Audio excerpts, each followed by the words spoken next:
péché est intervenu, disloquant la relation entre l'homme et Dieu. Écoutez-moi très bien, quand je parle de relation avec Dieu, je ne m'amuse pas. Parce que j'entends souvent des soi-disant serviteurs de Dieu qui disent: ah, nous on a prié beaucoup, on a prié longtemps. Oh, ils pensent que c'est à force de longueur de prière qui sera exaucé. C'est totalement le contraire. Mais je vous dis quelque chose de simple. Vous demandez de l'argent à son père. Un enfant a besoin de faire toute une dissertation? Non. Non, répondez-moi. Non. Répondez-moi. Hein? L'enfant se lève le matin, il fait l'argent de petit déjeuner. Pour dire ça à son père, il a besoin d'aller faire toute une dissertation? Non.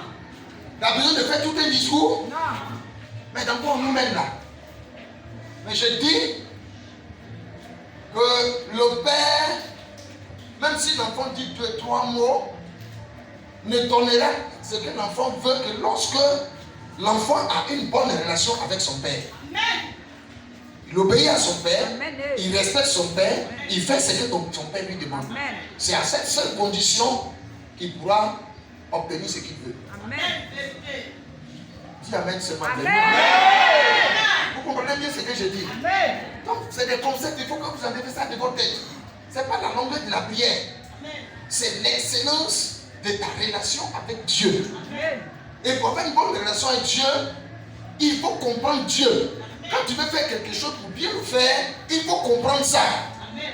Alléluia. Amen. Je dis Alléluia. Amen. Donc, vous voyez que c'est cette relation-là qui s'est disloquée. C'est cette relation qui a été rompue. Et donc la Bible va vous dire, dans 2 Corinthiens 5 au verset 19, il dit Dieu était en crise pour réconcilier le monde avec lui-même. Amen. Donc quand nous sommes ici, c'est le rétablissement de notre relation avec Dieu, la reconstruction de notre relation avec Dieu. C'est pourquoi je vais vous dire ce matin, la vie chrétienne, il ne s'agit pas d'aller à l'église. Mais la vie chrétienne, c'est une relation personnelle qu'on a avec son Créateur. Amen. Quelqu'un peut dire Amen. Amen. C'est ce que je dis. Donc, il est question ici de reconstruire cette relation avec Dieu. C'est de ça qu'il est question. Dieu, dans un premier temps, a pensé que la fête pouvait se régler par la guerre. Au temps de Noé, Dieu a envoyé le déluge. Dieu a fait la guerre aux hommes. Mais à la fin, Dieu s'est rendu compte que c'est vrai, il est fort, c'est vrai, il est puissant, il a gagné la guerre, mais le bilan, il était négatif. Dieu était le perdant dans l'affaire. Parce que lui, quand il crée Dieu, quand il crée l'homme, il s'est dit, il me faut des hommes à mon image, il me faut des enfants. Cher ami, quand un homme dit là, tu as envie de fonder un foyer, tu as envie d'avoir des enfants, n'est-ce pas? Amen. Si c'est ça, dites Amen. Amen. Vous voyez, non?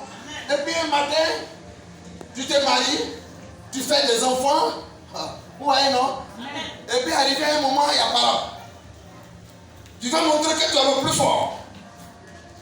Sauf que, quand vous allez faire pour la guerre, là, c'est tes enfants que vous tuez. Tu as peut-être gagné la guerre, mais le perdant c'est qui? Répondez-moi. Le perdant c'est qui? Mais c'est ça. Au temps de Noé, Dieu a fait la guerre à l'humain, a fait la guerre au péché, aux humains. 40 jours, 40 nuits, il a plu. L'on sortait même de la terre. La surface de la terre a été ravagée. Et au sortir de ça, Dieu se retrouve avec Noé et sa famille. 8 personnes. Ah! Mais c'est vrai, j'ai gagné la guerre. Mais le bilan est négatif. Mes objectifs ne sont pas atteints. Mon but n'est pas atteint. C'est là que Dieu s'est repenti. Pour dire, plus jamais, je ne vais détruire l'humanité. Donc c'est depuis le temps de Noé que Dieu a dit, c'est repenti d'avoir détruit l'humanité. Dieu a dit qu'il va plus jamais détruire l'humanité. Je le dis et je vous le dis ce matin. Pour ceux qui sont en train de prêcher que non, vous allez aller en enfer, vous n'irez point en enfer. Si vous n'êtes pas content, même si vous n'êtes pas content, je dis, vous n'irez pas en enfer. Aucun être humain n'ira en enfer. Aucun être humain. Je dis aucun être humain. Même ceux qui n'ont pas adoré Dieu, iront au paradis. C'est le serment de Dieu depuis le temps de Noé. Dieu a dit jamais je ne détruirai la race humaine.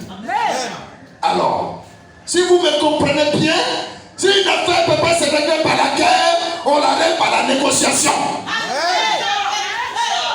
C'est vrai ou c'est faux? C'est vrai ou c'est faux?